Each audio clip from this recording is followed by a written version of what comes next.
परमेश्वरा तुझं वचन आमच्या पावलांकरता दिवा व आमच्या मार्गावर प्रकाश असा आहे.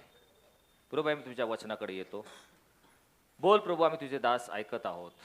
आम्हाला ऐकणारे कान, समजणारं मन आणि त्याप्रमाणे कृती करणारा अंत करून तू द्यावस असे आम्ही तुझ्याकडे प्रार्थना करतो. धन्यवाद प्रभू येशू ख्रिस्त याच्या नावाने मागितलं म्हणून तू ऐक. आमेन. प्रिय आपणा सर्वांनी आतापर्यंत बरेचदा ऐकलं आहे की आपण उपवास समयामध्ये आजपासून आरंभ केलेला आहे. राखेचा बुधवार म्हणजे तत्कालीन यहुदी जगतामध्ये डोक्यात राख टाकून पश्चाताप करून देवाकडं आपल्या पापांची क्षमा मागायची, पश्चाताप करून उपवास करायचा, असे ते दिवस आत्मिक यात्रेकडे जाण्याचे दिवस. आणि म्हणून आज उपवास आणि त्याचं महत्त्व याच्यावर थोडक्यात आपण विचार करण्याचा प्रयत्न करणार आहोत.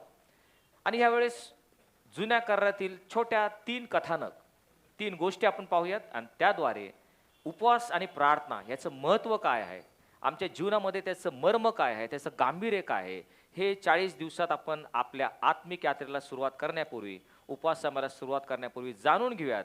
म्हणजे त्याचं गांभीर्य आपल्याला ह्या ठिकाणी लक्षात घेणं फार महत्त्वाचं ठरेल. 3 गोष्टी आपण पाहणार आहोत. त्यातली पहिली म्हणजे अश्वरोष नावाचा एक राजा होता आणि त्याचं साम्राज्य हिंदुस्थानापासून कुशपर्यंत होतं. पहा, पवित्र शास्त्रात इंडिया किंवा हिंदुस्थान याचं नाव देखील आलेलं आहे, नाही का. हिंदुस्थानापासून कुशपर्यंत 127 प्रांत असं ते मोठं साम्राज्य अहश्वरोष राजाचं होतं. आणि ह्या अहश्वरोष राजाने एकदा मोठी सुनावणी केली, सर्व जाहीर केलं की त्याला एक राणी शोधायची आहे. आणि म्हणून ज्या सर्व सुंदर व रूपवती स्त्रिया ज्या कुमारी आहेत त्यांना बोलवण्यात आलं. आणि त्यांना बोलवलं असताना त्याच्यामध्ये ह्या राजवाड्याचा एक द्वारपाल ज्याचं नाव मर्दखय, तो एक यहुदी होता.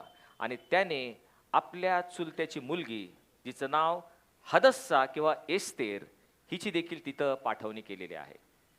एस्तेर हिला आईवडील नव्हते आणि म्हणून तिच्या चुलत्याने तिला दत्तक घेतलेलं होतं. परंतु आपण यहुदी आहोत असं गुपित ठेवून कुणालाही न सांगून तू त्या स्त्रिया कुमारींमध्ये जा असं मर्दखायने तिला सांगितलं.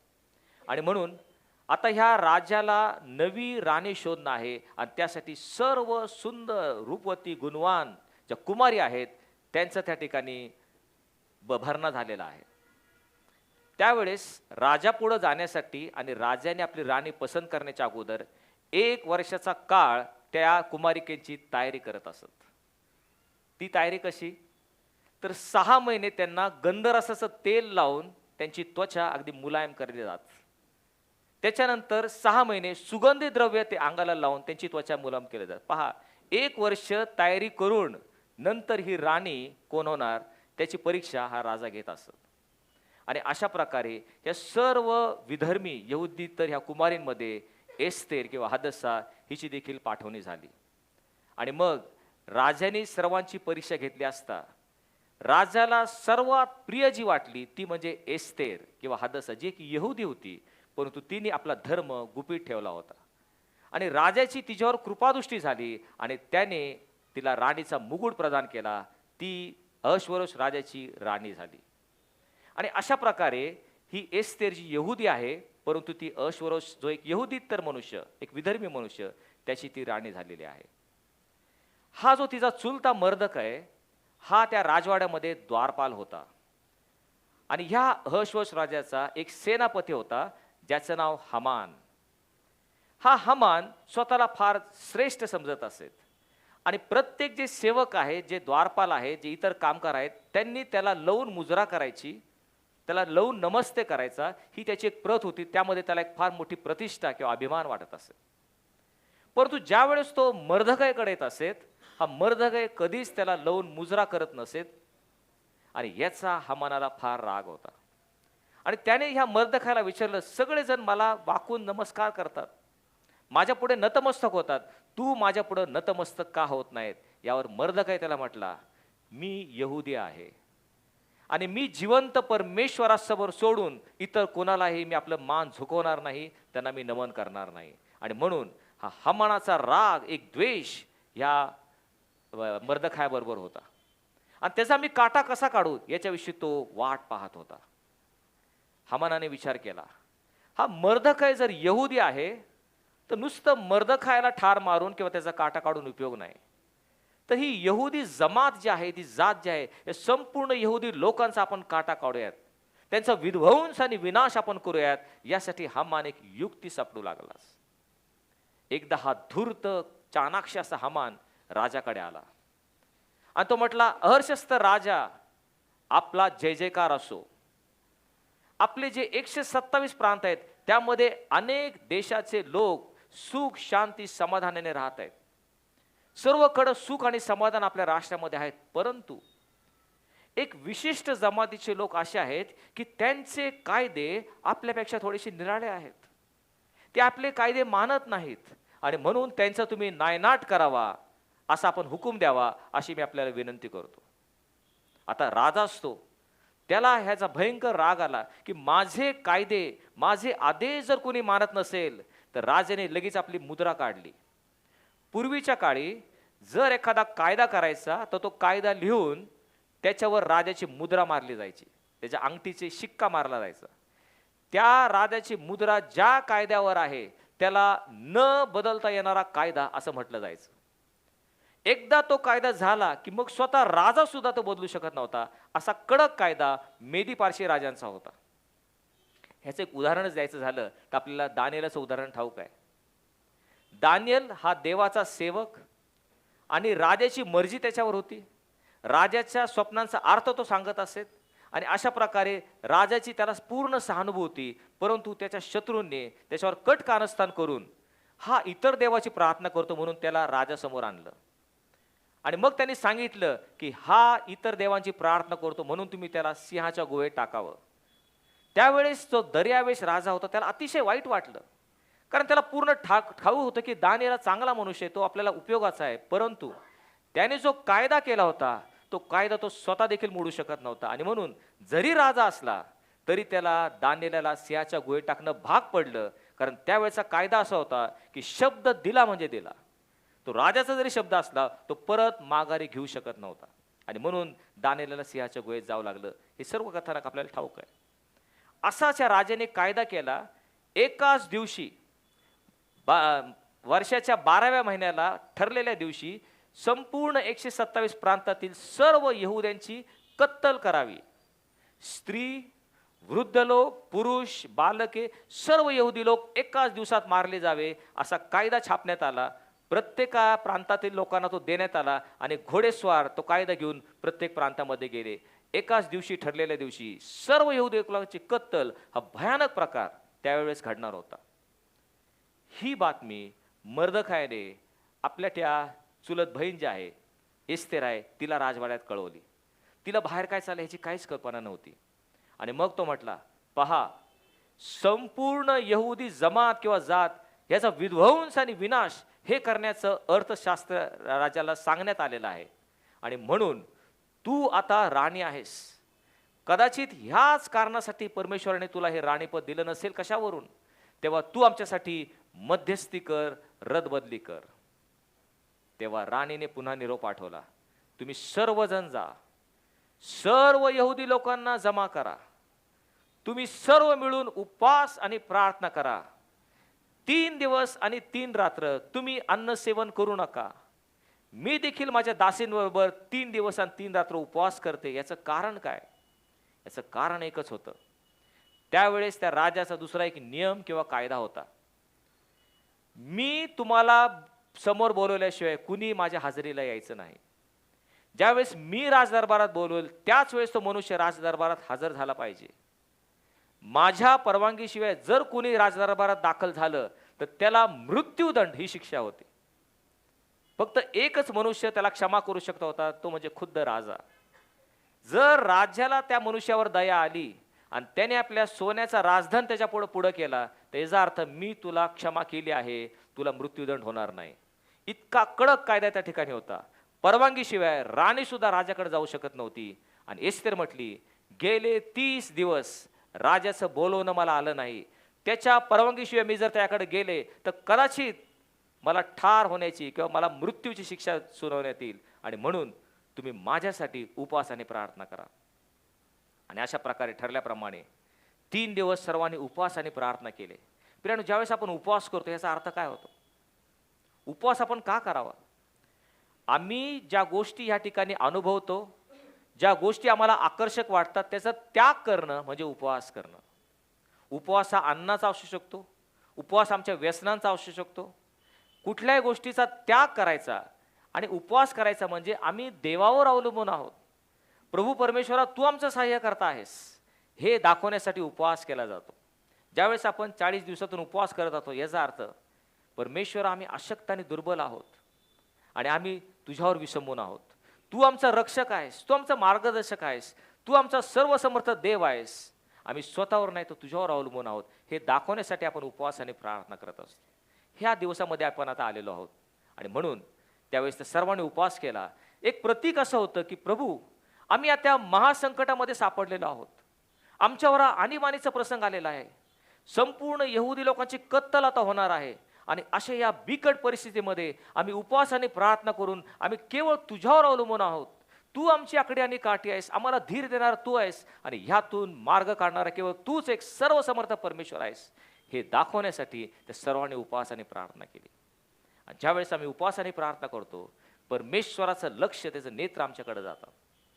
आणि मग 3 दिवस उपवास केल्यानंतर ही राणी, एस्तेर राणी, परवानगी नसताना देखील आपला जीव धोक्यात घालून ती त्या राज्याच्या राजसनासमोर गेली. कारण ती म्हटली होती, तुम्ही उपवास आणि प्रार्थना करा, मी राजाकडे जाईन, मग मी मेले तर मेले. आणि भीत भीत आणि कापत कापत राजसनासमोर जाऊन ती उभी राहिली. मनामध्ये एकच भीती होती, राजा जर रागवला आणि चिडला तर मला मृत्यूदंडाची शिक्षा होईल. जरी मी राणी असले तरी त्याच्या इच्छेविरुद्ध, त्याच्या परवानगीशिवाय मी आलेले आहे. पण त्यावेळेस उपवास आणि प्रार्थना केल्याचं उत्तर परमेश्वराने दिलं. त्या राजाच्या मनामध्ये राणीबद्दल सहानुभूती निर्माण केली आणि त्या राजाने सोन्याचा राजदंड एस्तेराने पुढे केला. तिला क्षमा देण्यात आली आणि राजा तिला म्हटला, तुझी काय इच्छा आहेस? तू माझ्याकडे का आली आहेस? तुला पाहिजे ते माग, मी तुला अर्ध राज्य देखील द्यायला तयार आहे. तेव्हा राणी अतिशय धूर्त होती. परमेश्वराच्या आत्मेने चालवल्याप्रमाणे ती म्हटली, माझी एवढीच इच्छा आहे की तुम्ही आणि सेनापती हामान हे माझ्या घरी मेजवानीला यावं.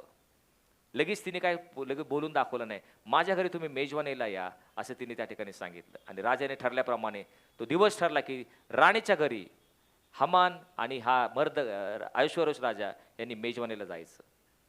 त्याच्या अगोदर हा जो हामान आहे हा खूप चिडला होता आणि आपल्या बायकोला तो म्हटला, हा मर्दक आहे जो द्वारपाल आहे तो माझं ऐकत नाही, त्यासाठी कोणतं शासन करावं? त्याची बायको त्याला म्हटली, तुम्ही एक 50 फुटाचा खांब तयार करा आणि त्याच्यावर आपण फाशी देण्याची व्यवस्था त्याला करू. आणि म्हणून या हामानाने मर्दकायला मारण्यासाठी 50 फुटाचा खांब तयार केला होता. त्यावेळेस नंतर हे मेजवानीला गेलेले आहेत. मेजवानीला जाण्यापूर्वी वचन आम्हाला सांगतं, त्या रात्री राजाची झोप उडाली. छोटंसं वचन आहे परंतु अतिशय सुंदर आहे. त्या रात्री ऐश्वर्यवश राजाची झोप उडाली आणि झोप उडाल्यावर त्याला झोप येईना आणि म्हणून त्याने आपल्या राजदरबारात जे काही लेख लिहिलेले आहेत त्या गुंडाळ्या घेऊन या आणि ते मला वाचून दाखवा असं तो म्हटला. झोप तर येत नाही, काय करायचं? तेव्हा एक गुंडाळी काढण्यात आली आणि ती वाचायला सुरुवात केली.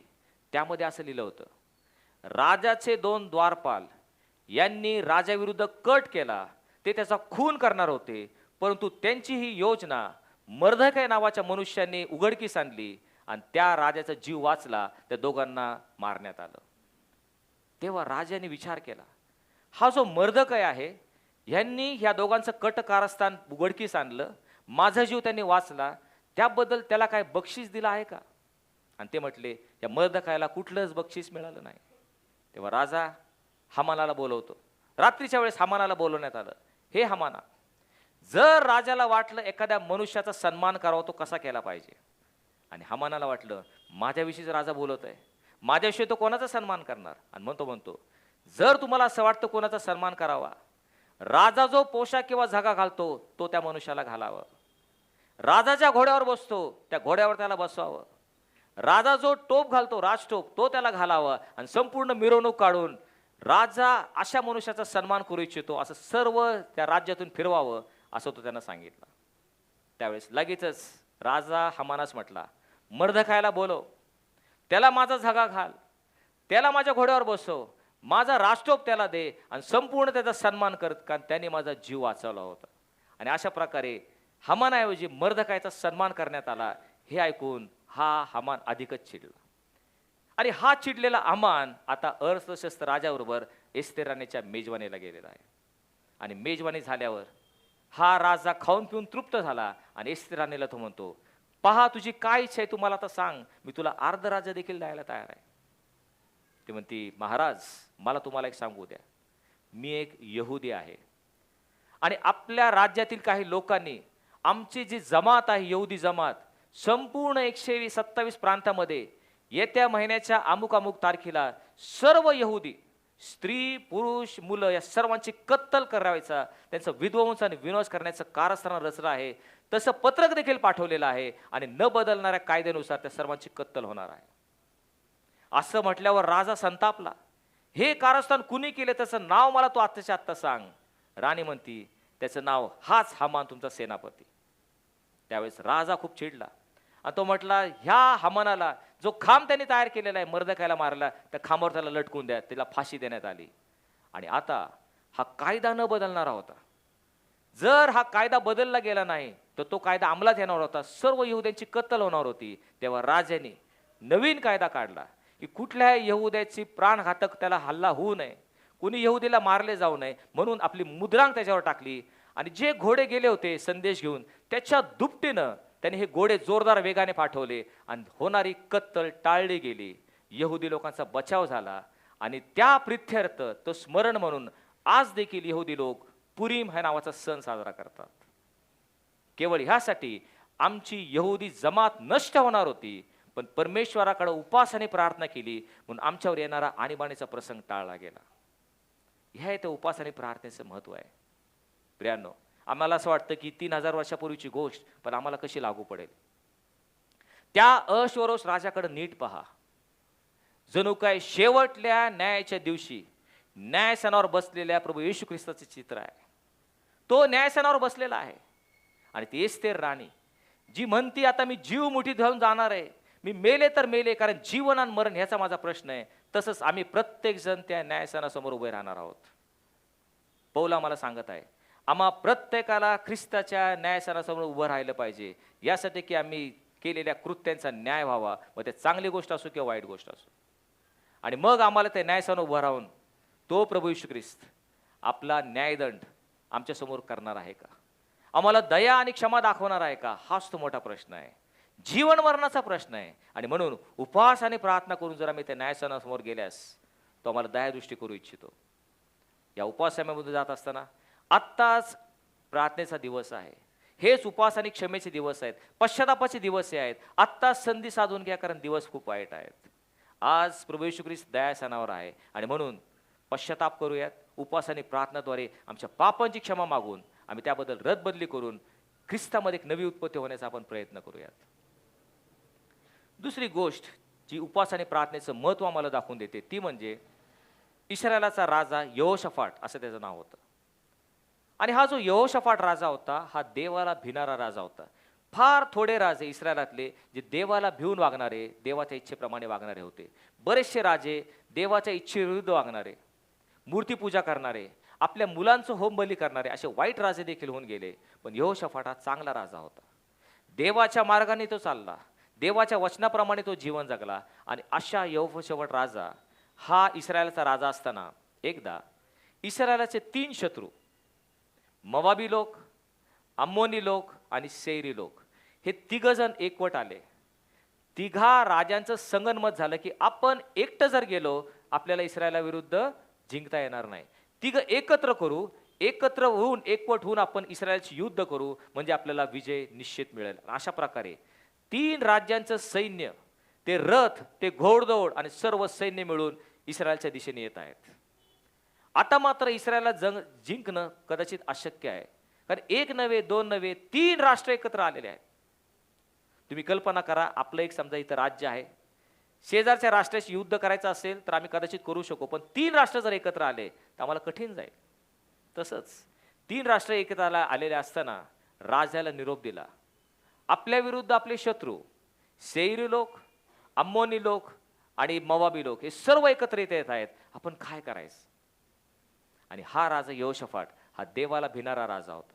आणि म्हणून तो म्हटला, सर्व यहूद्यांनी एकत्रित या आणि तुम्ही सर्वांनी उपवास आणि प्रार्थना करा. मी परमेश्वराच्या मंदिरात जाऊन प्रार्थना करेल. तेव्हा सर्व यहूदी लोक एकत्र आले. त्यांनी उपवास आणि प्रार्थना सुरू केली आणि यहोशाफाट परमेश्वराच्या मंदिरात गेला आणि तो परमेश्वराकडे कळकळीची प्रार्थना करत आहे. आता हे मोठं बिकट संकट त्यांच्यावर आलेलं आहे. त्यांना जिंकणं अशक्य आहे.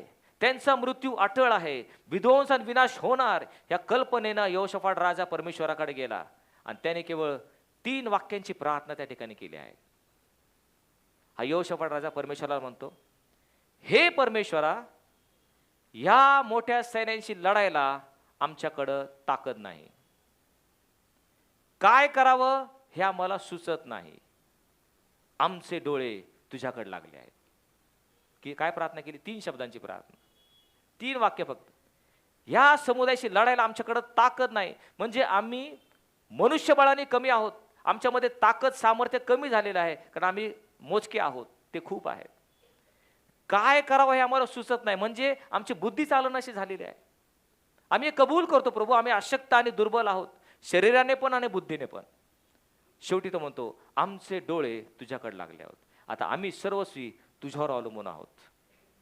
ही प्रार्थना केल्यानंतर परमेश्वराचं वचन यहोशाफाटाला आलं.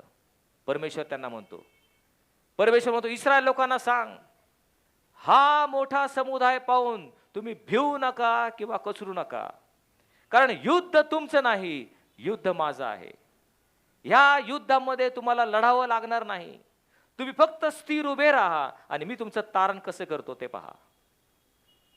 सर्वसमर्थ देवाचं एक धीर देणारं, सांत्वन करणारं वचन त्यांना झालं. काय म्हणतो? या युद्धामध्ये तुम्हाला तलवार घ्यावीच लागणार नाही. तुम्ही फक्त स्थिर उभे राहा आणि मी तुमचं तारण कसं करतो ते पहा. का परमेश्वर असं म्हटला? कारण त्यांनी उपवासाने प्रार्थना करून परमेश्वराला दाखवून दिलं की आम्ही हातबल आहोत, आम्ही तुझ्यावर अवलंबून आहोत. आणि मग परमेश्वरने असं केलं, हे जे 3 शत्रू त्या ठिकाणी एकत्रित येत होते, त्यांच्या मनामध्ये असा गोंधळ त्या ठिकाणी निर्माण केला की मोवाबी आणि हे अम्मोरी लोक हे सैर लोकांवर तुटून पडले आणि त्यांचीच कत्तल करू लागले. एकमेकांचा वध त्यांनी केला आणि नंतर मोवाबी आणि अम्मोनी हे दोन्ही एकमेकाशी कत्तल करून एकमेकातच त्यांनी एकमेकाचा वध केला. सर्व सैन्य त्या ठिकाणी मरण पावलेलं आहे. त्या रणभूमीवर प्रेतच प्रेत पडले, नुसते सैनिकांची, शत्रूंची. आणि इस्रायल लोक नुसते तिथं उभा राहून पाहत आहेत. एकालाही हातात तलवार न घेता एकमेकाशी त्यांनी कत्तल करून सर्व प्रेते त्या ठिकाणी पडली. रक्ताचं थारोळ पडलं, सर्व सैनिक त्या ठिकाणी पडलेले आहेत. एवढंच नव्हे, पुढची गोष्ट म्हणजे त्या सैनिकांच्या अंगावर जे अलंकार होते, दागिने होते, ते लुटण्यासाठी इस्रायल लोक धावले. ते दागिने किंवा अलंकार इतके होते की ते वाहता त्यांना याने एवढं ओझं इस्रायल सैनिकांना झालं. ती लूट 3 दिवस चालू होती. 3 दिवस ते दागिने लुटत होते मेलेल्या सैनिकांचे. असा आमचा महान परमेश्वर आहे. ज्यावेळेस आम्ही प्रार्थना आणि उपवास करतो, डोळ्यानं दिसतं त्याप्रमाणे नाही, पण विश्वासाने जर आम्ही चाललो तर जे अशक्य ते शक्य करतो. जे आम्हाला अशक्य वाटतं, तुमच्या समोर प्रिय, तुमच्या वैयक्तिक जीवनामध्ये, तुमच्या कौटुंबिक जीवनामध्ये कोणती समस्या आहे, कोणती प्रतिकूल परिस्थिती आलेली आहे, कोणता दुर्धर आजार तुमच्या कुटुंबामध्ये आहे, कोणती आर्थिक ओढाताण तुमच्यामधून चाललेली आहे, फक्त 3 वाक्यांची प्रार्थना करायची. काय प्रार्थना करायची? हे परमेश्वरा, ह्या संकटाला सामोरे जाण्यास आम्ही दुर्बल आहोत, अशक्य आहोत. काय करावं हे आम्हाला सुचत नाही. आमचे डोळे तुझ्याकडे लागले आहेत. मग परमेश्वराचं वचन आम्हाला प्राप्त होतं. हे संकट किंवा ही प्रतिकूल परिस्थिती तुमची नाही, आता ही माझी आहे. तुम्हाला ह्यात युद्ध करावं लागणार नाही, लढावं लागणार नाही. तुम्ही फक्त शांत उभे राहा आणि मी तुमचं तारण कसं करतो हे पहा. हा अद्भुत चमत्कार त्यावेळेस यहोशाफाट राजाच्या कारकिर्दीमध्ये इस्रायलामध्ये घडलेला आहे. आणि शेवटची एक महत्वाची गोष्ट, उपवास किंवा प्रार्थनेचं महत्व किंवा उपोषणाचं महत्व. अलिशा नावाचा एक संदेष्टा इस्रायलामध्ये होता आणि त्यावेळेस इस्रायलाचा राजा हा शमरोन प्रांतामध्ये राज्य करत होता. आराम म्हणजे इस्रायलच्या उत्तरेला आराम देश आहे. आरामाचा राजा बेन हेदाद यांनी शमरोरावर पराक्रम केला, शमरोरावर अटॅक केला आणि त्यांनी संपूर्ण शमरोन प्रांताला वेढा दिला. जे शमरोन गाव होतं त्या वेशीला संपूर्ण त्या आरामाच्या सैन्याने वेढा दिला. कुठलंही धान्य आतून बाहेर येत नव्हतं आणि बाहेरून कोणी आत जाऊ शकत नव्हतं. आणि अशा प्रकारे तो वेढा देऊन सर्व यहुदी लोक, देवाचे लोक आता शमरोनामध्ये अडकलेले आहेत. हा वेढा काही दिवस नाही, काही महिने नाही, काही वर्ष चालू राहिले. बाहेर आरामी सैन्य इस्रायल लोकांची वाट पाहत आहेत की कधी ते बाहेर येतील आणि आम्ही त्यांची कत्तल करू. इस्रायल लोकांनी शमरोनाचे वेशी बंद केलेले आहेत आणि देवाचा धावा करीत शमरोनामध्ये बंद आहेत. परंतु कित्येक महिने गेल्यानंतर शमरोनातलं अन्नधान्य संपू लागलं. जो सर्व अन्नाचा साठा होता तो संपला आणि आता शमरोनामध्ये एक भारी दुष्काळ पडलेला आहे. इतका दुष्काळ पडला की काहीच खायला मिळेना. कारण आता कोणी बाहेर जाऊ शकत नाही, बाहेरचं कोणी आत येऊ शकत नाही. आरामी सैन्य मात्र त्यांचे डेरे टाकून यथेच्छ जेवण खात आहेत. सर्व काही भोजन करत आहेत, आरामात आहेत, फक्त वाट पाहत आहेत कधी वेश उघडतील आणि इस्रायल लोक आम्हाला शरण येतील याची वाट ते पाहत आहेत.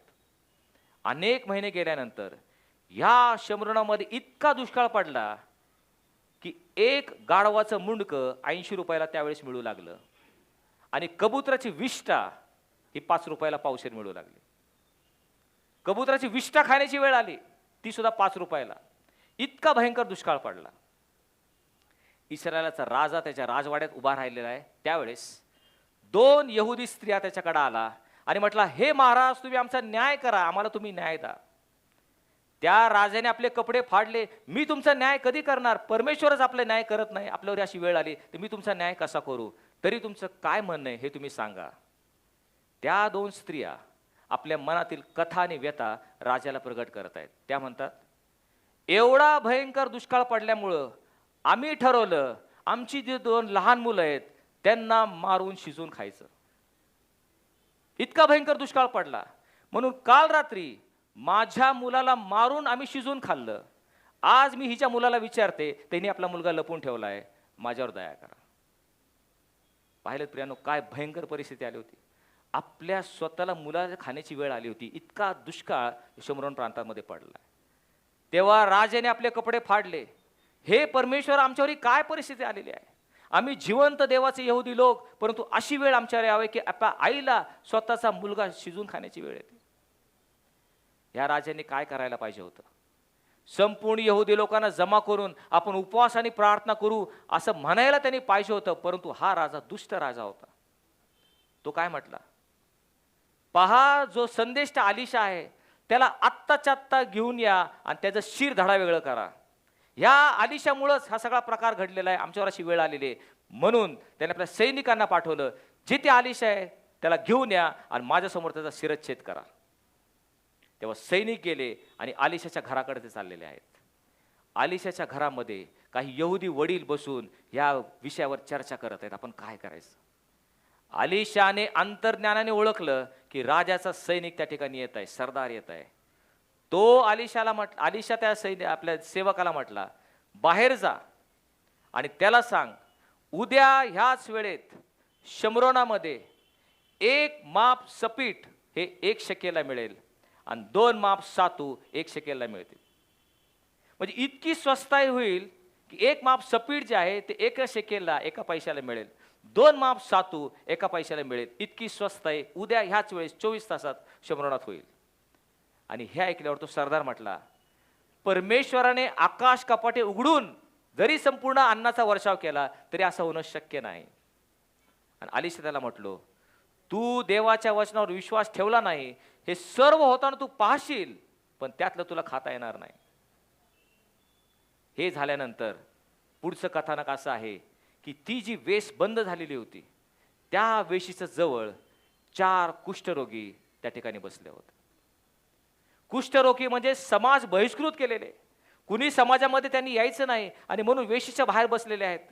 खाण्या वाचून त्या ठिकाणी भुकेलेले आहेत, व्याकुळ झालेले आहेत.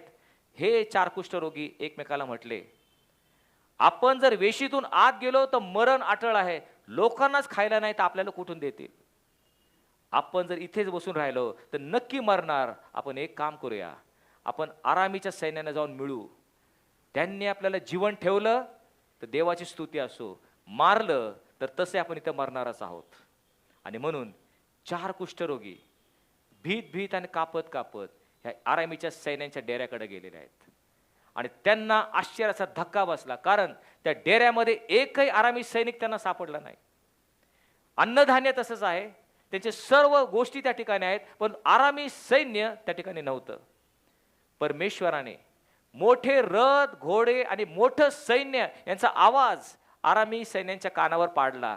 ते एकमेकास विचार करू लागले, आतमध्ये इस्रायलाच्या राजाने मोठं द्रव्य किंवा पैसे देऊन हित्ती आणि मिस्री राजाला आपल्या विरुद्ध बोलवलेलं आहे आणि म्हणून सर्वांनी आपलं सर्व काही टाकून घाबरून सगळे पळून गेले.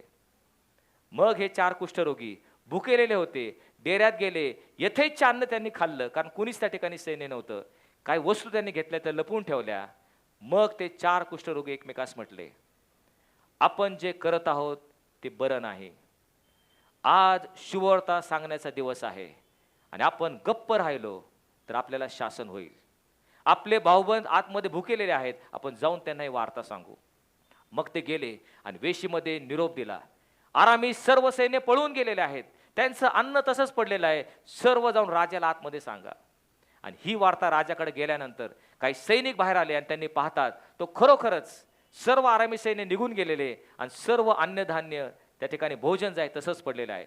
सर्व इस्रायल लोक आले आणि त्यांनी हे सर्व अन्नधान्य लुटलं. आणि त्यावेळेस ह्या आलिशाने सांगितल्याप्रमाणे 1 माप सपीठ 1 शेकेलला आणि 2 माप सातू 1 शेकेलला विकलं गेलं. परंतु हे सर्व होत असताना जो सरदार म्हटला होता की परमेश्वराने आकाश कपाटे उघडून जरी पाऊस दिला तरी असं होणार नाही, तो चेंगरून त्या गर्दीमध्ये मरण पावला. त्यांनी ते पाहिलं पण त्याला ते खाता आलं नाही.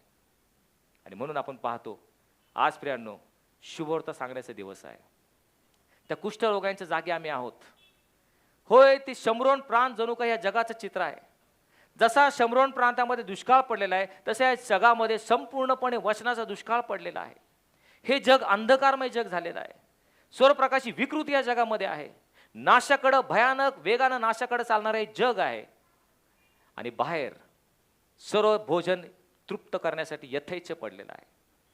त्या वेशीच्या बाहेर म्हणजे कालवरी टेकडीवर जगाचं पाप हरण करणारा देवाचा कोकरा तो म्हणतो, जे भुकेले व ताणलेले असेल ते तृप्त होतील. जो कोणी ताणलेला असेल त्याने मजकडे यावं प्यावं, मी त्याला तृप्त करल. ते जेवण आणि भोजन वेशीच्या बाहेर भरपूर प्रमाणात आहे. कुष्ठरोगाची जागा आमची आहे. आम्हाला जाऊन आतमध्ये निरोप द्यायचा आहे, सुवार्ता सांगायची आहे, शुभवार्ता सांगायचं आहे. आज जर आम्ही गप्प बसलो तर आम्हाला शासन होईल. आणि म्हणून आमचे भाऊबंद जे शमरोनामध्ये आहेत त्यांना सुवार्ता सांगून त्यांना जे भोजन आहे, जी जीवनाची भाकर आहे त्याकडे आम्हाला आणायचं आहे, जी जीवनाचं पाणी ख्रिस्त आहे त्याकडे आम्हाला आणायचं आहे. आम्ही ते करणार आहोत का? आणि म्हणून या उपवास समयामध्ये विशेष करून हा पश्चातापाचा समय, प्रार्थनेचा समय, आपण विशेष करून पश्चातापी अंतःकरणाने ख्रिस्तामध्ये नवी उत्पत्ती होण्याचा प्रयत्न करूयात. आपण प्रार्थना करूया. प्रभू, आज आम्ही आत्मिक यात्रेला सुरुवात करत असताना कबूल करतो प्रभू, आम्ही अशक्त आणि दुर्बल आहोत. अनेक वेळा तुझ्या विरुद्ध आम्ही पाप केलेला आहे, परंतु यावेळेस आम्ही उपवासाने प्रार्थना करून आम्ही कबूल करतो की प्रभू आम्ही केवळ तुझ्यावर विसंबून आहोत. तू सर्व काही तुला करणं शक्य आहे. आम्ही असमर्थ आहोत पण तू समर्थ आहेस. आणि म्हणून आमच्या आकडे आणि कटी तू आहेस. आम्हाला धीर देणारा, आमचं सांत्वन करणारा आणि सर्व आरिष्टापासून सोडवणारा तू बाप आहेस. आमचं प्रत्येकाचं तू सहाय्य कर अशी प्रार्थना करतो. हे सर्व मागणं धन्यता प्रभू येशू ख्रिस्त याच्या नावाने मागितलं म्हणून तो ऐक. आमेन.